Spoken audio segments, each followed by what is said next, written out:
उसमें था सर कि अगर जुरिस्डिक्शन गलत डाल दी तो सूट हमारा रिजेक्ट होगा।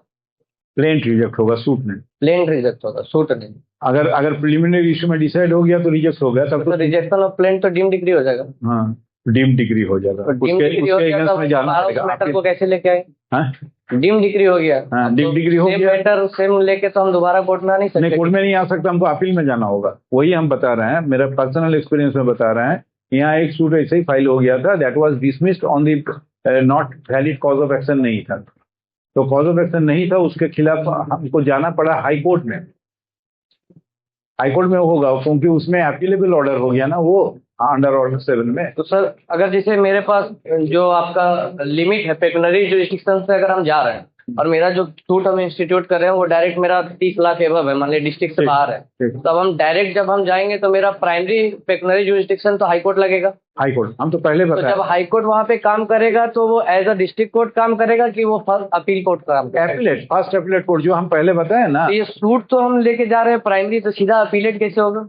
अपीलेट तो होगा। सूट से ट्रायल कोर्ट से फर्स्ट एपीलेट होता है, सेकंड एपीलेट कोर्ट होता है, फिर सुप्रीम कोर्ट होता है। लेकिन अगर पिक्यूनरी जुरिस्डिक्शन के मुताबिक देखा जाए कि नहीं इसमें 25 लाख से ऊपर है, तब फर्स्ट एपीलेट कोर्ट स्किप कर जाएगा। हाँ। जो धनबाद में, जैसे धनबाद में हम सूट फाइल किए थे सब जज में, लेकिन उसका वैल्यूएशन 25 लाख से ज्यादा था, तब धनबाद का जो अपीलेट कोर्ट है वो स्किप कर जाएगा, सीधा हम हाई कोर्ट में चले जाएंगे। That will be the first appellate court. मतलब अगर 25 से लिमिट से ज्यादा है तब ज्यादा होगा तब आएंगे, पहले हमको डिस्ट्रिक्ट आना होगा, डायरेक्ट हम हाई कोर्ट जाएंगे? डायरेक्ट वो जो अगर 25 से ज्यादा है डायरेक्ट हाई कोर्ट में फाइल तो मेरा फर्स्ट इंस्टेंस का कोर्ट, वो दैट विल बी, हाँ, फर्स्ट अपीलेट कोर्ट हो जाएगा, तब वो हाई कोर्ट डायरेक्ट। हाँ।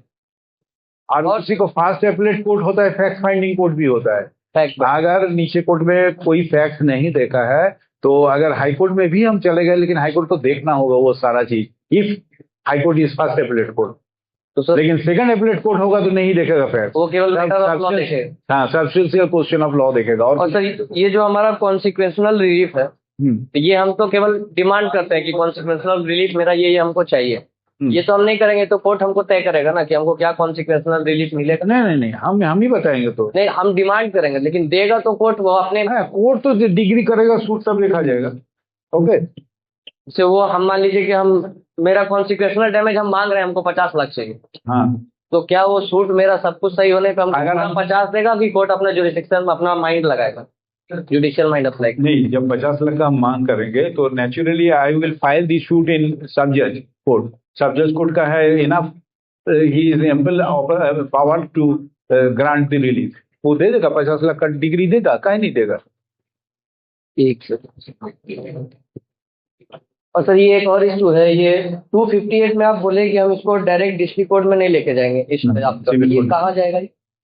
वो जो CNT एक्ट में जो दिया हुआ है पता है ना, जैसे 83 है, 87 है, 89 है, वो सारे 90 है, 96 90 है। कोई अगर मिसप्रिंट हो गया, नाम में गलती है, एरिया में गलती है, तब वो उसमें, लेकिन उसका भी दायरा दिया हुआ है और उसका लिमिटेशन भी है, विद इन 6 मंथ करना पड़ता है।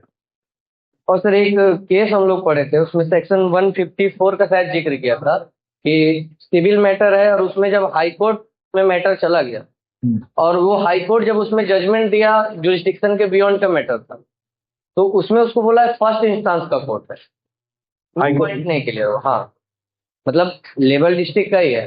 अब वो मैटर चला गया हाई कोर्ट में, तो जब हाई कोर्ट उस पे जुरिस्डिक्शन पे अपना डिसीजन दे रहा है तो अपीलेट नहीं दिया, वो जो डिसीजन दे रहा है वो एज अ डिस्ट्रिक्ट कोर्ट दे रहा है। तो थ्योरी के तहत हम लोग उसको मान लेंगे कि उस समय वो जो एक्ट किया वो लोअर कोर्ट के बिहाफ पे किया। नहीं, लोअर कोर्ट के बिहाफ में तो नहीं होगा, वो will either he will act as a revisional court और अपीलेट कोर्ट, यही दो ही होता ही है, उसके बाहर कुछ नहीं होगा।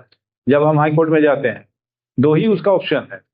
रिविजनल कोर्ट कैसे हो जाएगा? जब छोटा छोटा इंटरलोकेटरी मैटर पे जाएंगे तो रिविजनल, वो रिट, सिविल रिट फाइल होता है।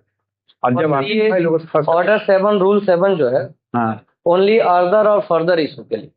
तो हाई कोर्ट में जब हम लोग जाएंगे तो वहां पे तो केवल मेरा मेन रिलीफ होगा, वहाँ ऑर्डर 7 रूल 7 नहीं देखेगा, मेन रिलीफ पर खाली डिसाइड करेगा जो मेजर इशू है, जो मेजर इशू है। और उससे बड़ा इशू अगर हम क्लेम करेंगे तो हाई कोर्ट तो नीचे कोर्ट भी नहीं एक्सेप्ट। लेकिन अगर मैटर ऑफ लॉ को हम वहाँ चैलेंज कर रहे हैं, हम यहाँ का जुरिस्डिक्शन से नहीं सेटिस्फाइड नहीं है, हाँ, अब हम अपील में वो तो चैलेंज करने तो कर ही सकते, कोई भी जजमेंट को हम अपील पे में, नहीं डील करेगा, मैटर ऑफ लॉ पे डील करेगा। मैटर ऑफ लॉ में डील करेगा। और यहाँ पे अगर लॉ जो मेरा फैक्ट है, अगर ये यहाँ पे नहीं कंसीडर किया वो जाता, फर्स्ट एपीलेट कोर्ट छोड़कर कोई नहीं डिस्कस कर सकता है, कोई नहीं करेगा। That is the fact finding court.